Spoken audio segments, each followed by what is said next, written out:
नमस्कार दर्शकों, मैं संजय दिलाके। आज मैं आपको बगलामुखी अनुष्ठान कैसे करें, कौन सी सामग्री उसके लिए चाहिए, बगलामुखी अनुष्ठान किस लिए करते हैं और ये कैसे करते हैं, इसकी पूरी जानकारी दे रहा हूँ। दर्शकों, बहुत सारे क्लाइंट मेरे पास आते हैं, बोलते हैं कि मेरे को मेरे ऑफिस में मेरे कलीग से तकलीफ है, मेरी दुश्मनी बढ़ती जा रही है, बॉस से मेरा पटता नहीं है। कोई व्यापारी लोग मेरे पास आते हैं, बोलते कि प्रतिस्पर्धी के कारण मेरे को मेरे व्यापार में बहुत सारी दिक्कतें आ रही है। वो हमारे बारे में बुरा सोच रहा है, हमारे बारे में बुरा कर रहा है। और कोई घरेलू संबंध में भी बगलामुखी का अनुष्ठान का महत्व है। जैसे कि कोई बोलते कि फैमिली में किसी को करनी बाधा, कोई किसी के बारे में बुरा सोच रहा है, बुरा कर रहा है तांत्रिक विद्या से, तो ये सभी प्रकार के कष्टों को दूर करने के लिए अपने शास्त्रों में 10 महाविद्याओं में 8 नंबर की जो देवी है उसे बगलामुखी देवी कहते हैं। और इस बगलामुखी का अनुष्ठान जो भी करता है उसे सारे दुखों को दूर करते हुए, यानी कि किसी को कोर्ट कचहरी का प्रॉब्लम है और कोर्ट में कोई किसी का झगड़ा चल रहा है, तो उसमें विजय प्राप्त करने के लिए, पॉलिटिशियन में आगे बढ़ने के लिए, पूर्वी के जमाने के राजे रजवाड़े में अगर किसी युद्ध करना है तो ब्राह्मणों के माध्यम से ये बगलामुखी का अनुष्ठान वो करते थे। तो आज मैं आपको ये बगलामुखी का अनुष्ठान कैसे करेंगे इसके बारे में बता रहा हूं। सबसे पहले आपको एक बाजूहट लेना है, चौरंग यानी कि लकड़ी का पाट, उसके ऊपर आपको पीला कपड़ा डालना है कॉटन का। फिर जो भी अनुष्ठान कर रहा है उसे भी पीला कपड़ा ही धारण करना चाहिए। उसके साथ साथ पीला अनाज, कपड़े के ऊपर आपको पीला अनाज स्प्रेड करना है। फिर ये कोने में पार्ट के राइट हैंड साइड में आपको दिया लगाना है। दिया आप तिल का तेल का भी लगा सकते हो, नहीं तो घी का दिया भी चलता है। फिर उसके बाद यहाँ बीचों बीच गणेश जी को स्थापना करना है। फिर ये कोने में आपको कलश की स्थापना करनी है और यहाँ आपको एक बगलामुखी का फोटो, अगर बगलामुखी का फोटो किसके पास नहीं रहेगा तो दुर्गा माता का, अंबे माता का, नहीं तो अपने कुल देवी का फोटो भी रख सकते हो। फिर ये अनुष्ठान करने के लिए आपको एक माला की जरूरत पड़ेगी।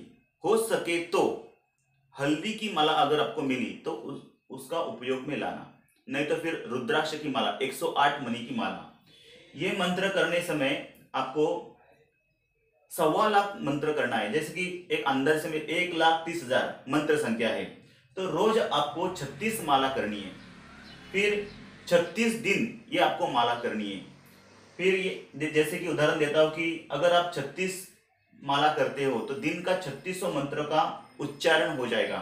फिर उसे 3600 इंटू 36, 36 दिन, तो लगभग आप 1.25 लाख तक पहुंच जाते हैं। 1.25 लाख से आगे ही आपका उसका मंत्रों का जाप हो जाता है। फिर ये जाप करने के लिए आपको ब्रह्मचर्य का पालन करना चाहिए। अगर ब्रह्मचर्य का पालन आप करते हो तो ये मंत्रों में बहुत शक्ति तैयार होती है। फिर आपको शाकाहार रहना है, वेजिटेरियन रहना है, नॉनवेज का सेवन नहीं करना है जब तक ये मंत्र चालू है तब तक।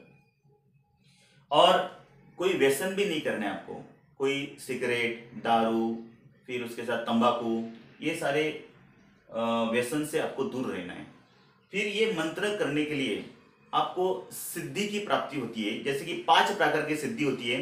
सबसे पहले आता है समय सिद्धि, यानी कि जिस टाइम पे आपने ये जब अनुष्ठान चालू किया, हो सके तो आप ये जब मंगलवार के दिन चालू करना और रात को ही इसका अनुष्ठान करना, हो सके तो। जैसे कि उदाहरण देता हूं कि आपको समझो 9 बजे आपने अनुष्ठान चालू किया है, तो हर दिन आपको 9 बजे ही ये अनुष्ठान चालू करना है। कोई ब्रह्म मुहूर्त में भी चालू कर सकता है और जिसको रात को नहीं जम रहा है वो दिन में भी कर सकता है, लेकिन समय जिस समय आपने ये अनुष्ठान चालू किया है उसी समय दररोज आपको ये अनुष्ठान चालू करना है।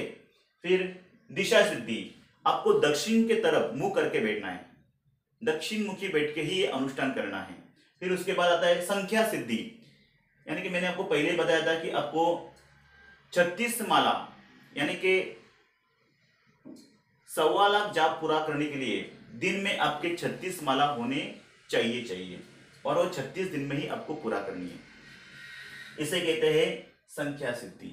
स्थान सिद्धि, आप बोलेंगे कि मैं आज यहां पे बैठ के अनुष्ठान कर रहा हूं, कल दूसरी जगह पे करूंगा, तो ऐसा नहीं करना चाहिए। इससे आपका स्थान सिद्धि का प्रभाव कम हो जाएगा।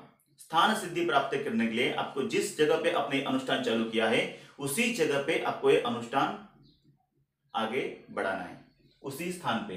फिर मंत्र आपको यही रहेगा, जो मंत्र सिद्धि हमने बोलता है उस मंत्र में कोई छेड़छाड़ नहीं करना चाहिए। जिस प्रकार मंत्र है उसी प्रकार उसका उच्चारण करना चाहिए, स्पष्ट उच्चारण करना चाहिए।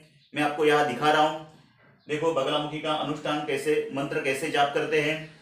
ओम ह्लीं बगलामुखी सर्वदुष्टानां वाचं मुखं पदं स्तंभयं जीवाकिलयं बुद्धि विनाशाय लीं ओम स्वाहा। वापस मैं मंत्र का उच्चारण कर रहा हूं, देखो। ओम ह्लीं बगलामुखी सर्वदुष्टानां वाचं मुखं पदं स्तंभयं जीवाकिलय बुद्धि विनाशाय लीं ओम स्वाहा।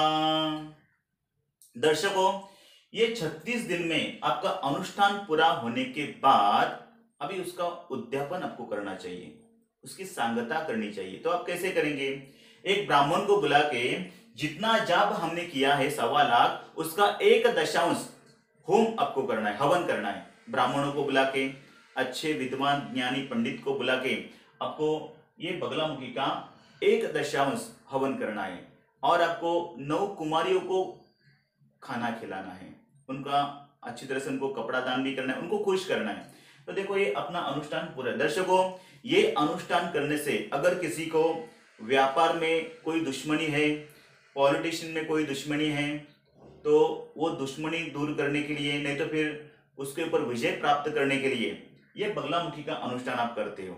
उसके साथ साथ किसी को कोर्ट कचहरी में प्रॉब्लम है, किसी को अपने जॉब में कलीग से प्रॉब्लम है, बॉस से किसी को नहीं पट रहा है, और कोई फैमिली में किसी का कोई बुरा सोच रहा है, तो ये बगलामुखी का अनुष्ठान जो भी करता है उसे हर कार्य में सफलता मिलती है। जैसे कि जो मैंने कहा था उसमें आपको सफलता मिलती है। दर्शकों, अगर ये वीडियो मेरा आपको अच्छा लगा रहेगा तो आप इसे लाइक कीजिए, सब्सक्राइब कीजिए और शेयर कीजिए। आज के लिए बस इतना ही। नमस्कार दर्शकों।